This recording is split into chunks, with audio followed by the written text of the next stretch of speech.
Hello, everybody. Ella J here on behalf of WrestleZone, and today I am joined by the Troublemaker, the leader of the Shan Stands, Shannon Levangie. How are you today? I'm doing great. I'm very excited to be here. Thank you for having me. And how are you doing? I'm fantastic to be catching up with you. We've been seeing your name a lot around the indie circuit. So it's been about almost 3 years you'll be coming up on since your debut. So it's gone by so fast, which we'll get into all the wrestling talk in a little bit. But I wanted to reel it back a little bit and talk about your other background in athletics because it's quite extensive. I'm going to be honest with you. Before you even laced up your wrestling boots, I know you made several waves in cross country, soccer, basketball, long jump. I may be missing one, but can you talk to us about the extent of this athletic background and how involved you were in each? Yeah, when I was little, I did like almost every sport there was, whether it was like soccer, basketball. I did softball at one point, used to gymnastics and dance, track, cross country. I did so much. Once I got to middle school, it kind of narrowed down to soccer, basketball, cross country, and track. Yeah. And then by the time I got to high school, it was soccer in the fall. I did indoor track in the winter and then outdoor track in the spring. And yeah, I've just always loved doing athletics. I've always had such a good time doing them. Like I've naturally been athletic, so like they kind of a lot of times it came easy to me, which obviously really liked. But yeah, I in high school soccer, I was on varsity from freshman year to senior year, so I got a lot of exposure with pretty high competition there. And then track, my main thing was the long jump. That was kind of like the main event that I focused on, but I also did a lot of like short distance, I guess, in high school. In middle school, I did cross country, which was like very long distance based, Yes. and I really enjoyed that, but I also like the shorter distance just because it was less tiring. Long distance was just too much sometimes. But no, in high school I kind of focused more on like sprinting, and that also just like helped me more with long jump, like getting my form and stuff like that. So they kind of just went along side by side better. But yeah, I was debating doing track in college. I had talked to several coaches and was pretty close to doing track in college, and then I decided that that isn't really what I wanted to do. And it worked out because then I was able to start wrestling, and now here we are. So did you make the jump then right from high school to wrestling, or did you have a little bit of college in there at the same I had time? a little bit of time. So my first semester of college, I was in Syracuse in New York. I And live right in Buffalo, so it's about 2.5 hours from me. So yeah. yeah, so I was there my freshman year, and then in the spring semester, all my classes were gonna be online. That's just the way my schedule had worked out. Like it was COVID was happening and all that. So I was like, all right, I'm just gonna stay home because I'm not gonna go there. All my classes are online. So I'm like, all right, while I'm home, like I'm gonna have a lot of free time because let's be honest, like COVID classes online, like they weren't that like tough. For, at least for me, at least I loved them. So I started wrestling, and then I was like, oh, like I love this. I want to keep doing it. I want to like keep training at the school I'm at and at the New England Pro Wrestling Academy. So then I transferred to Providence College, which is much closer. And yeah, so I had like one semester on like of not doing any sports, which I hated that I wasn't doing anything. I just like I felt like there's just nothing for me to do. And I was like, I don't know. It was weird because I like having downtime and just like relaxing, but Yeah. when I had nothing going on, I was like, nah, I need something. So getting into wrestling, like getting back into sports, like I was like, okay, this feels right again. By this track, assuming you stayed on course, you would have graduated already, I think, or maybe it would be in the spring of 2024. No, so I'm graduating this spring, so in Okay. like 2, 3 months. But Yeah. that was always the plan for when I was gonna graduate. So I'm What still on is track for that. what is your current program or degree you're going to be getting? Obviously a bachelor's, but Yeah, so I am in elementary and special education. So teaching, little children. I've always loved working with kids. My first job I had was as a camp counselor, so like I worked with kids all the time, and I loved that job so much. And yeah, I'm doing my student teaching right now. Last semester I was doing the special ed portion of it. This semester I'm doing the general ed portion of it. I still don't really know which one I like more, but it's good that I have options. So when I do graduate and I'm looking for a job, I can go either route. So that's always good. Yeah, it's good to keep yourself well balanced and everything. And obviously, you've had to have been kind of well balanced your whole life, juggling sports and school. And I know I did a lot of sports like you did. Social life wasn't really a thing for me. I don't know if it is for you. Okay, fair enough. So I get you. I get you. I'm so curious for you though. If you think back to your childhood self before you found wrestling in 2016, what did your childhood self envision the older version of Shannon doing for a living? Was it special education and teaching, or was it something else? It was Mm. special education, well, like teaching. I didn't really have a preference of special ed, general ed Yeah. teaching, but I also wanted to like get into sports professionally. Like whenever like we were like in younger and like, oh, what do you want to be when you grow up? It was either like, oh, I want to be a professional soccer player or I want to be a professional like runner. Like there was teaching, but there was also I wanted to do professional sports somehow. I never envisioned it would be professional wrestling, but hey, I'm doing professional sport right now, so I'm like I did it in a way. You kind of did it, Shannon. You kind of did it. And pro is technically above collegiate, so like you did it. Exactly. It's ironic too because your high school soccer team kind of foretold that you'd be a professional wrestler one day. Was wrestling something that you'd consistently talk about on the soccer field, or how did your team correctly guess this? So I started getting into wrestling. I think it was like eighth grade, freshman year of high school, and like Yeah. I got obsessed with it. And I think my my room had like a John Cena poster or something in it. And I think my sister had like tweeted it. And she went to the same high school as me because she's a few years older. So she knew a few of the girls like who were at the high school with me from when she was there. So she like tweeted a picture or something of m my poster of John Cena in my room. And then a girl on my team like sent it to our whole group chat and was like, Shannon, what's this about? And I'm like, well, yeah, I guess they Secrets know. out. I'm like, so yeah, I love wrestling. And then from there, once like they knew, I'm like, all right, they know now. I can like not try to hide it. So now I'd always talk about it and how much I love John Cena and wrestling. And there was one game we had that the that night John Cena was doing a meet and greet in Boston. So I wanted to go to meet and greet, but we had a soccer game. So as soon as that soccer game ended, I started sprinting off the field and they're like, Shannon, like, what are you doing? I'm like, I'm gonna go meet John Cena. And they're all like cheering for me as I'm like running to my car, like barely like 2 minutes out of this game. I think I actually ended up spraining my ankle in that game, but like I didn't really notice it because I was so focused on meeting John Cena. Adrenaline. So I'm like, Yeah. I gotta go. And then as soon as I got home, I looked at my ankle and I'm like, oh no, that's not normal. But I was just not even thinking about that because I'm like, yeah, I gotta go meet John Cena.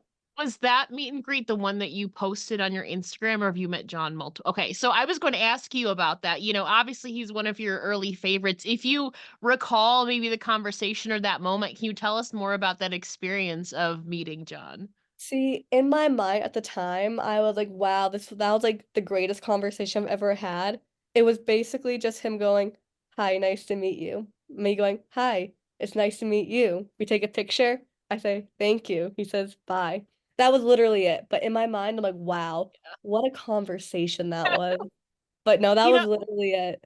yeah, especially when it's like one of your top two of all times besides Sasha Banks, it's really we'll talk about her later, by the way. But I understand how that is. That's so funny that, the adrenaline was pumping, you didn't even notice your ankle was sprained. That's dedication right there for It you. was. And honestly, the best part of that night was surprisingly, there wasn't many people at this meet and greet. It Oh, wasn't very really? advertised. It was like a Mhm. last minute thing, so like Oh, okay. people knew about it. And so Yeah. we walk into the room and there's like no one in there, and there's like this piano music playing in the background. I'm like, where is he? And then my mom was the one that took me, and she's like, Shannon, like look in the corner. And I look in the corner and John Cena's playing the piano. So we just sat there and watched him play the piano for a few minutes until he finally realized we had walked in the room, and then we like, oh, I'm sorry, let's get to the meet and greet. But so I got a free John Cena concert, which not many people can Yeah, say. not many people, either, and most of the time it would probably be a rap concert, if anything. He started playing the piano in the last like 10 years-ish. Exactly. So like that's a pretty rare feat. Congratulations Thank you, thank to you. that One of my there. little fun facts.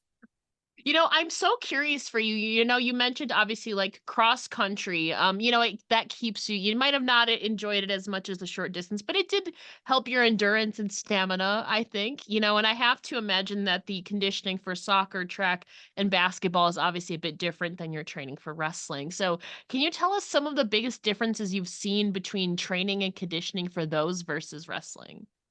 Yeah, so when I was like in middle school, like honestly, I think that was the best shape I was ever in my entire life. Like even considering now, like I look back at myself in middle school and I'm like, I'm in shape now, but I don't think I'm nearly as in shape as I was in middle school. Because cross country, like I at the time, like I loved it. Now if I started like, doing it, I'd be like, I don't know. But Yeah. back then, like I could run for days, like and not get tired. My club soccer coach I had back then, like she had us doing so much fitness, which like was like kind of miserable at the time, but like it got me in such good shape. But I feel like a lot of that was just like running, cardio, just like whether it's go run 3 miles, all right, we're gonna do sprints from the field back and forth, like over and over again. It was like kind of just all running. Whereas with wrestling, like it's I don't know, it's just like you work everything. Like you gotta be able to like strength while you're in the ring. Like you need the cardio, but you're also like getting like thrown across the ring at the same time. So it might knock the wind out of you, but you gotta keep going. And like I I don't know, it's a lot more of everything, strength, cardio, all of that. Whereas growing up, I feel like it was all just like cardio. Yeah. It's a mixture of things, especially with wrestling too. It's not just physical, it's mental and emotional too. And you're away on the road, which can be really taxing if you're like a homebody and all of that. So yeah, it's a lot of That combination of things. Talking about like the emotional piece, that was honestly, I think, one of the hardest things for me because growing up, like I always just got like that game face. Like I would show no emotion, like I would just get in the zone. And I feel like when I started wrestling, like I had no emotion. Like I'll just because I'm so used to, all right, get in the zone. So I would get in the zone. But a huge part of wrestling is showing emotion.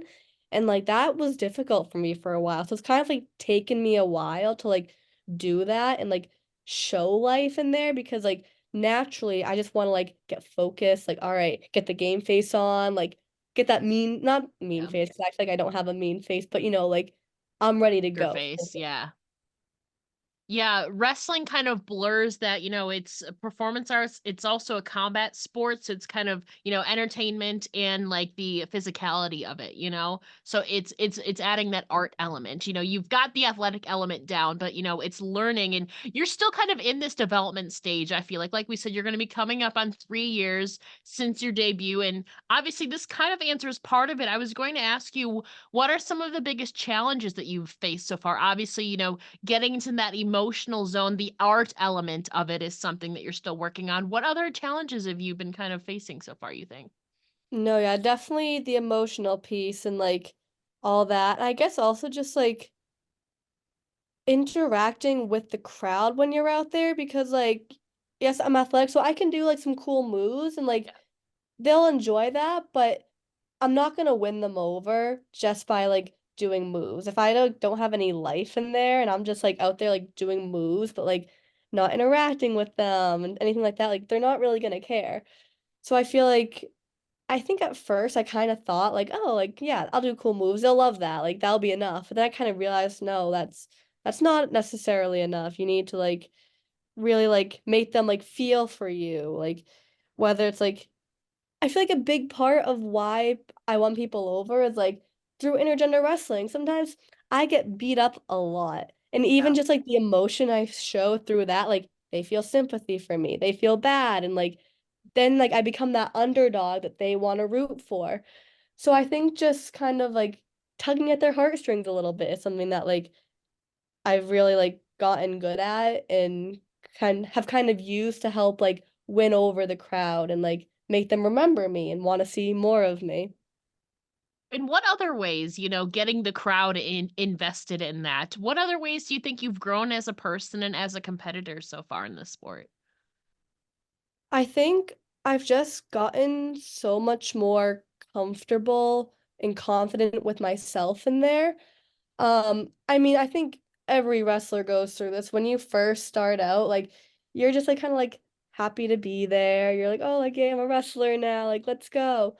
But I was even like watching back like some of my old matches and like I just feel like I didn't have any confidence in the ring. And then like watching some of my like more recent ones, like I just feel like I know who I am. I'm like, yeah, like I'm here, like whether they love me or they hate me, I'm like, I don't care. I'm gonna do me because I know I rock. Like, I just think that's something that I've really built up. And I've always lacked confidence, even in sports. Like I said, I've always been naturally athletic, so like things came even easy to me, soccer, track, all of that. But I was never confident in my abilities out there. Like I never I think thought I was as good as I maybe was out there. And I think the same with wrestling kind of happened. And then over time, I'm like, no, like I'm good. I know what I can do. I know my abilities. And I feel like I've let that show too. And I feel like the more I believe in myself, the more the fans start believing in me. You're also part of that does come with age, especially if you're like middle school, high school is like I feel like the most vulnerable time. I completely understand that. Even then, I kind of confident, but not as as much as you are now. I feel like part of that just comes with age too. So like, Yeah. and also getting more familiar and more reps with that. You'll get more confident as you go and as you continue to perfect that. But obviously, part of that growth, in addition to building your in-ring resumes, obviously also further crafting your character, your identity, your presentation. So, can you talk to us about the process of developing yourself in that aspect and who this present day Shannon is as the troublemaker? Yeah, so the Troublemaker started because I liked the song Troublemaker by Ollie Murs. So I kind of just used it as my entrance song. There was no real like reason behind it. I didn't pick that song being like, oh, I'm gonna be the troublemaker. Like I just chose it because I like the song. And then I don't know. I feel like just kind of naturally over time, I just like, okay, she comes out the troublemaker, she's a troublemaker. And then I was like, all right, I guess this is like kind of where it's going. So then I got merch made that said Troublemaker on it. And then I feel like I kind of just like, that's just kind of how the Troublemaker came to be. I feel like I said, a lot of my early days, I was that underdog. So I don't know, I was causing, these bigger names like trouble. Like they were taking me lightly, but I might sneak up on them, catch that quick little pin or whatever.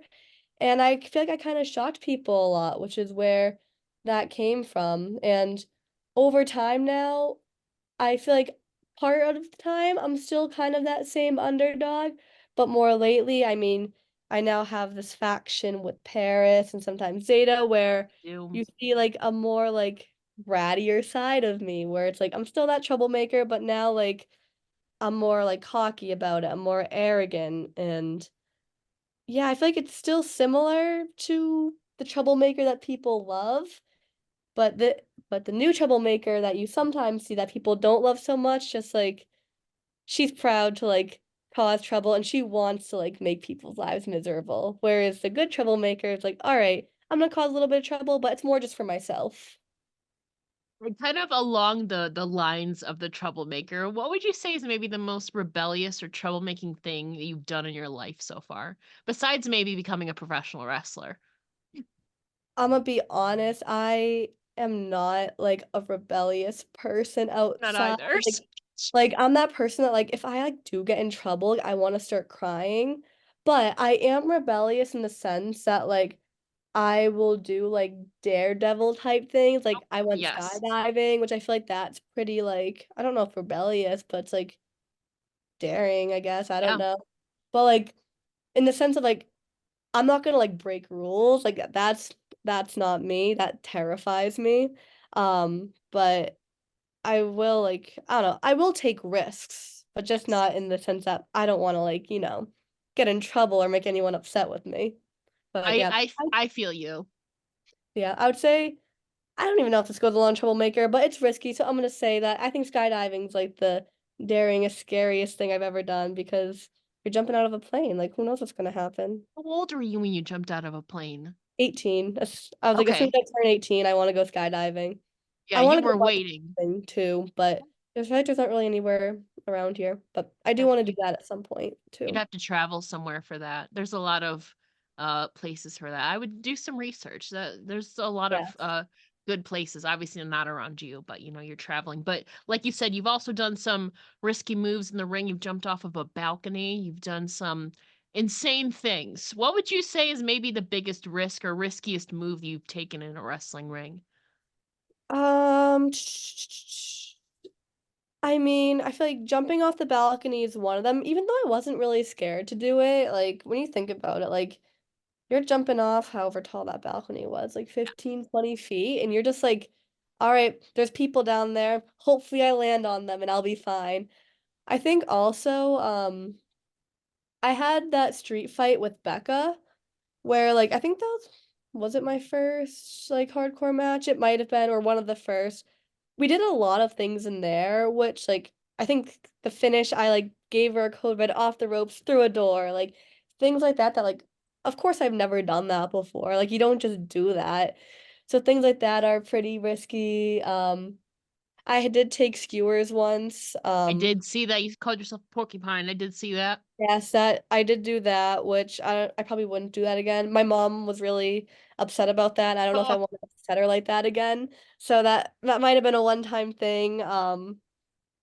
Yeah, I feel like I don't do many like hardcore type matches, but when I do, I'm like, all right, I gotta do something memorable. So that's usually when you see the jumping off balconies, the skewers, the I don't know what you call it, code reds off top ropes, all that yeah. stuff. So I feel like I do a lot of risky stuff in like jumping, but I feel like those are the type of matches where like you really see it come out.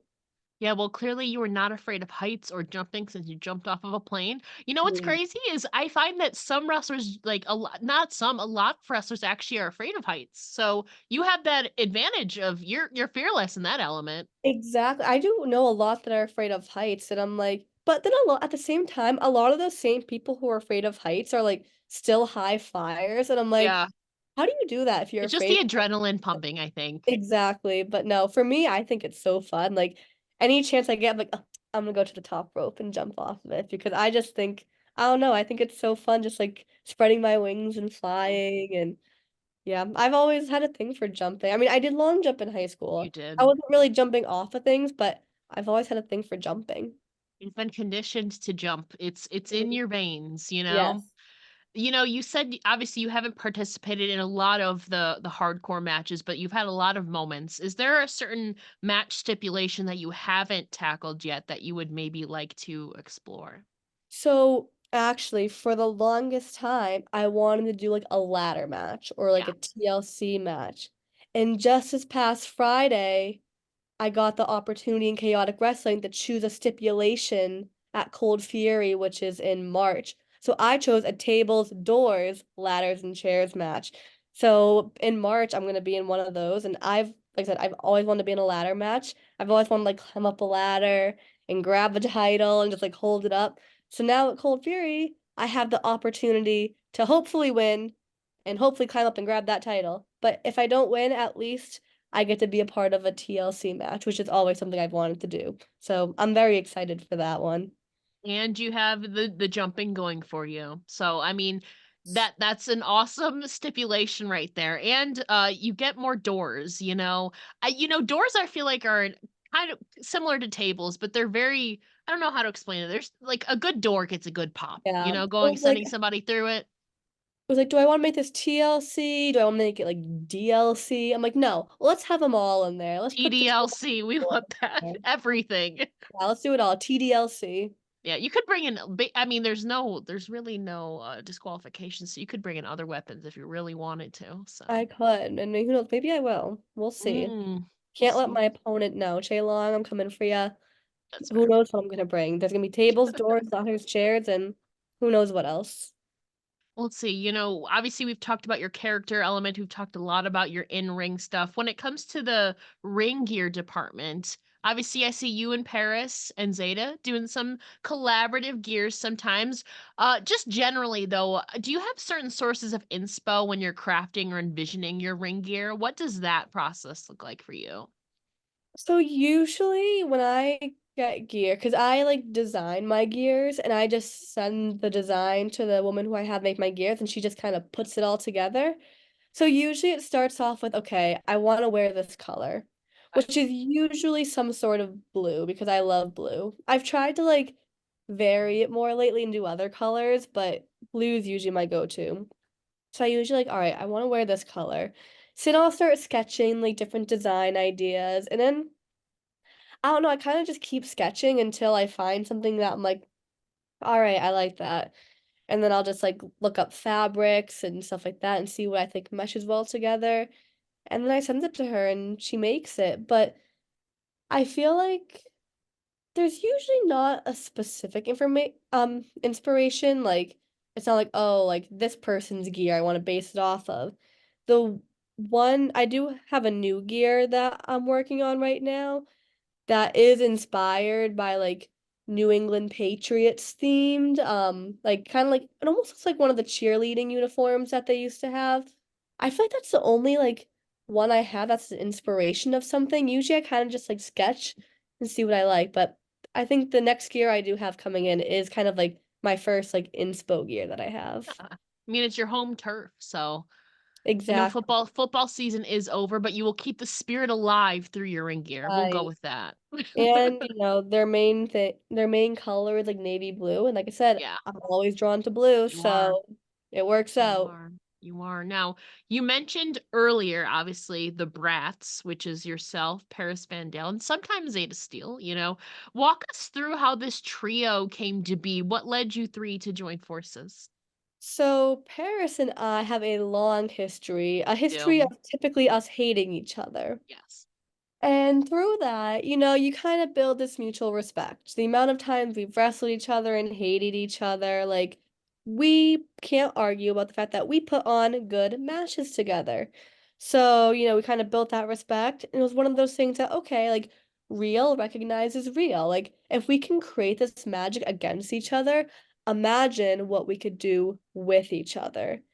There comes the Bratz, me and Paris. And then Zeta was just a girl that we were like, oh no, like she's a baddie. She She has is. that brat energy. She's the real So deal. then she is. So we're like, all right, like that's the kind of girl that we want on our side. So then that's kind of how Zeta came into play. And I mean, the three of us together, like, we're a scary group right there. Like, y'all aren't gonna stop us. But yeah, no, I don't think I would have ever thought that me and Paris would team up with like the amount of times we've wrestled each other. I've lost count at this point, but you know what? Sometimes your worst enemies end up making your best friends. Now, I love the Bratz dolls, and I feel like this may be part of this, but can you tell us more about the origin story to this group name and how you landed upon the Bratz? So cause this was before Zeta had kind of joined, me and Paris were like discussing ideas. And we're trying to like think of like something that in like combines Troublemaker and the like always trending. And like sorry. We couldn't really think of much that like came off the tongue easy. And then Paris was like, all right, what about the brats? Because like a troublemaker, like troublemakers can sometimes be bratty. Like, Yeah. like you're getting on someone's nerve, like you're always like poking at them, whatever. And then Paris being like this diva, like she's all about herself, like that kind of like it gives off brat energy. Like she only cares about herself and how great she is. So I feel like without necessarily combining our two like characters together, like it kind of covers it all for us. Like the troublemaker and like the diva come together, and I feel like they both give off like brat energy. So then we're like, all right, we're the brats. And then like the Bratz dolls, we're like, all right, Bratz with a Z because that's more fun. Yeah, I'm a big fan of I envision it too. I know Paris has that diva kind of brat energy, and you're bringing the high risk kind of doesn't kind of fearless energy too as well. That can, not doesn't really care about repercussions. I feel like it works for you guys. It does. It really does. And Zeta just fits the vibe too as well. She is the real deal. Her and Paris are kind of the divas arrogance in there. So I feel like it just meshes well in there. And obviously you and Paris came together as you're both from the New England scene. So I want to talk about the New England Pro Wrestling Academy for a second because last year you had the incredible opportunity to share the ring and train with somebody who you love very much, that being Sasha Banks, Mercedes Moné, which is I feel like kind of a full circle moment for you. So tell us about that experience and what you learned or took away from it. That was a wild day. I didn't even know she was gonna be at the school until I got Surprise! like I didn't even know. I got to the school and then like someone was like, "Did you see who's here?" I'm like, "Who?" And they're like, "Sasha Banks." I'm like, "Stop it. No." And I was freaking out because the first ever wrestling event I went to was Hell in a Cell in 2016, which was main evented by Sasha Banks and Charlotte, and it was Charlotte. in Boston, which is obviously her hometown.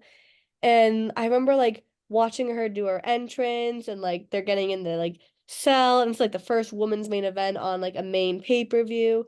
And like that was the moment where I'm like, oh, like I want to do this. I want to be a wrestler. So like Sasha Banks is kind of like the reason that I'm here. And so then like to see her walk in and I'm like, oh my God, like I'm about to like do a class with Sasha Banks. And then so we're doing some drills and stuff. And then my trainer Chase like, all right, Shannon, like get in line right here and put me right in front of Sasha Banks. I'm like, oh, I'm gonna be doing like all these drills with her. Like I'm not just at class with her, but I'm doing the drills actually with her. And like it was just so cool. I was also like, all right, Shannon, don't hurt her. Like this is a star. You can't like mess Yeah. this up.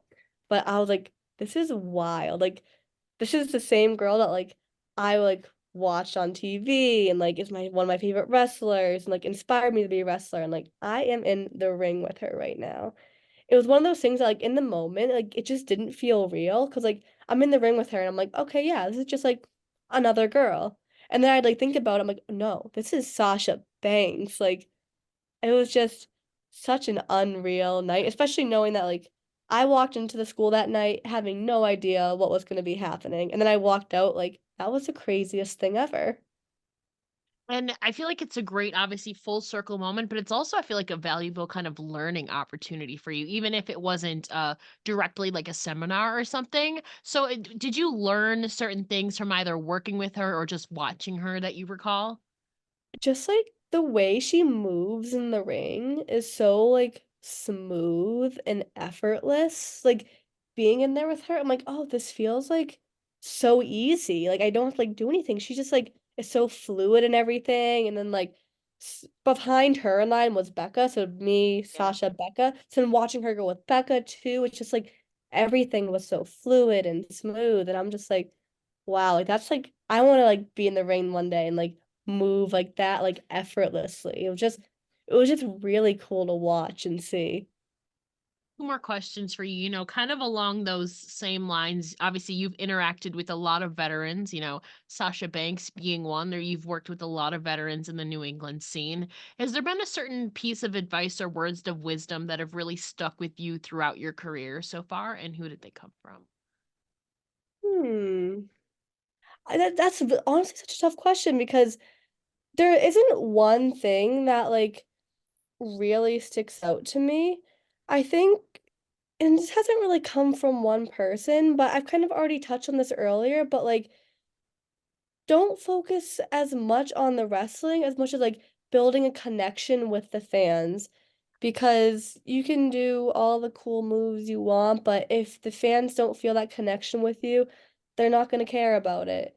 And I feel like that's something, like I said, like I did struggle with early on.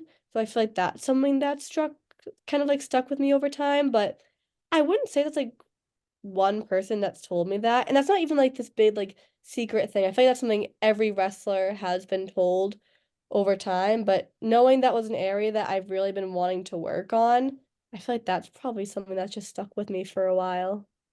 Yeah, and like you said, it kind of goes to the scope of, you being more emotional with the audience through that connection that you were talking about earlier. So kind of having that reiterated to you, like we said, wrestling is not just a, combat sport. There's a performance element and entertainment aspect to it. So it's kind of merging all of that together. So makes sense. And I feel like that's especially important too, because like we said, it's not just athletics. There's so many layers, there's characters, there's storylines, there's personalities, there's presentation, there's so many elements to it. So I feel like that's really good, kind of just all around. But as you're looking forward towards the future, you're going to be coming up on your 3-year anniversary, I believe this summer, since your debut. What are your personal or professional goals for this next year or so? I would love to win some championships. I've yet to do that, so I think that's a main goal, get some gold on me. Like I feel like that's just a sign of like, okay, like you're doing something right. But I guess just like in general, I just want to keep improving and being the best I can be. While like long term, I would love to get signed one day. At the end of the day, like I just want to be the best wrestler I can be, and wherever I end up doing that, as long as I'm happy doing it, then that's really what matters to me. So if that path takes me somewhere else, but I'm happy, then I consider that a win. But I think my main thing is just I just want to always be improving. I don't want to ever like get to a point where I'm like, okay, like this is where like I'm good. I don't need to like do anything else. Like I'll just keep doing what I'm doing. Like no, I always want to keep improving, keep changing, keep evolving. And I think that this year I don't know. I feel like that this will be a good year for me. I feel like I've kind of gotten like more comfortable, which is what I've been building on these past 3 years. So now that I kind of like have that level of comfort and confidence, just taking it to the next level, like getting some championships, traveling to new places. I've mainly been in New England. I would love to travel outside of New England some more. I wrestled in Canada once. I'd love to go back there, wrestle there again, and just travel to new places. Let more people see the Troublemaker and just being the best I can be. Well, like I said at the beginning of this, I've been seeing your name pop up a lot. I actually got to call one of your matches last year, so that was fun. So Shannon, before we let you go, can you please tell the listeners where they can find you online? Yes, so you can find me on Instagram, Twitter, TikTok. It's all just at Shannon Levangie. I keep it nice and simple. They're all the same, just my name. No dots, no underscores, no numbers, just at Shannon Levangie. Nice and You have simple. you're blessed to have a unique name, Shannon, because not a Yes. lot of people get those. There's not, I've never met another Shannon Levangie, and I would be shocked if there's another Shannon Levangie on this earth. There might be somewhere else in the world, but Might be. you claimed the ats first, so I am the congrats. Shannon Levangie, The if there is a Shannon, better one. exactly. And she is the troublemaker. Shannon, thank you so much for chatting with me here today. It's been an absolute pleasure. Yes, thank you for having me. I had a lot of fun talking here.